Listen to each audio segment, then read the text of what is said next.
అన్నా మీ ఊర్లో ఎంత నడుస్తుంది ఓటుకు 1000-2000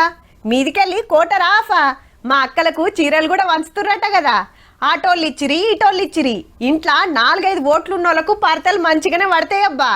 అందులో ఎవరో ఒకరికి వేస్తారు ఇంకోళ్ళు ఓడిపోతారు మరి పైసలు వంచిన వాళ్ళకు ఏమనిపిస్తుంది మెరమెర అనిపించదా మళ్ళా పొద్దున లేస్తే మోకాలు చూసుకునేటోళ్ళాయే కాబట్టి దేనికి ఆశ పడకుండా నచ్చిన వాళ్ళకి వేసిందా నయముల్లా లేకుంటే గిట్ల కూడా కావచ్చు చెల్ నా పైసలు తీసుకోరు మందు తాగిర్రు నన్ను ఓడగొడతారు నాయనకి ఇస్తారా లేదా అని సీదా సెల్ టవర్ ఎక్కిండు కాక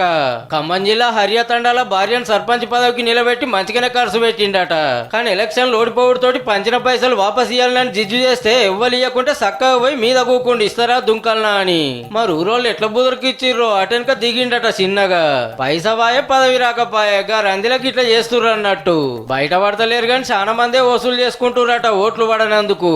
వచ్చి ప్రమాణం చెప్తాను ఎందుకు ఓటేయలేదని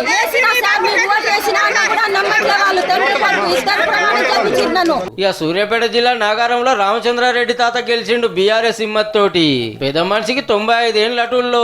గంతేజ్ల సర్పంచ్ అయి రికార్డు కొట్టేసినట్టే తాత ఎవరో కాదు పాత మంత్రి జగదీష్ రెడ్డి సారోళ్ళ నాయననే నల్గొండ జిల్లా ఇస్లాం నగర్ లో బీటెక్ చదివిన అనూష గెలిచి చిన్నేజ్ల సర్పంచ్ అయి రికార్డులకు ఎక్కింది ఆదిలాబాద్ జిల్లా లింగోజి తండాల భార్య సర్పంచ్ భర్త ఉప సర్పంచ్ అయితే పెద్దపల్లి జిల్లా ఉప్పట్లలో 82 ఏళ్ళ వెంకటమ్మను గెలిపించిండ్రు ఒక్కోటు 2 ఓట్లతోని పదవులు వచ్చిన వాళ్ళు బొచ్చాడు మంది ఉన్నారు ఇద్దరికి సమానం వచ్చిన కాడ పేర్లు రాసి డ్రా తీస్తే లక్కున్నోళ్లకు పదవులు వచ్చినాయి సిరిసిల్ల జిల్లా చింతలటానాల కాలం చేసిన క్యాండిడేట్ గెలిచిండు వారం కిందట ప్రచారం చేస్తుంటే గుండెపోటుతో జీవిపోయింది నామినేషన్ అట్లనే ఉండేట వరకు 370 ఓట్లతోని విన్ అయిండు మనిషే లేడు కాబట్టి మరి ఇప్పుడు ఎట్లా చేస్తారో ఆఫీసర్లు తెలంగాణలో 162 సీట్లు మేమే గెలిచినాం పబ్లిక్ అంతా మాకే హిమ్మతి ఇస్తుండ్రని కాంగ్రెస్ వాళ్ళు ఫుల్ ఖుషీలు ఉన్నారు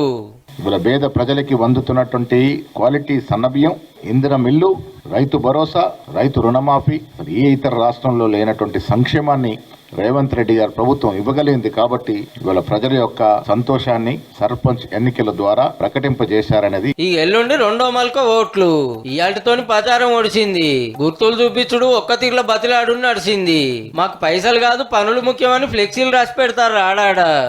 రూపాయి ఇవ్వకుండా మంచి రోడ్డు ఓపి ఇచ్చేటోళ్ళు కావాలి కాలువ తీసేటోళ్ళు కావాలి అట్లయితే ఓటేస్తో లేకపోతే ఈ ఇడుచుడు ఇది సర్పంచ్ సీట్ కోసం పుట్టిన కొత్త ఇల్లు నిర్మల్ జిల్లా జోవులకేలా ఈ అన్న నిలబడ్డాడు అయితే మొన్నటిదానిక మహారాష్ట్రలో ఉన్నాడు ఈడు ఇల్లు గిన లేదు అట్లెట్లా పోటీ చేస్తారని కొందరు ఎడ్డిస్తే ఎంబటే కంటైనర్ తెప్పించి దాన్నే ఇల్లు కింద మార్చేసిండు అన్నట్టు ఎలక్షన్ల చిత్రాలు ఇట్లా చెప్పుకుంటా పోతే బొచ్చాడు ఉన్నాయి.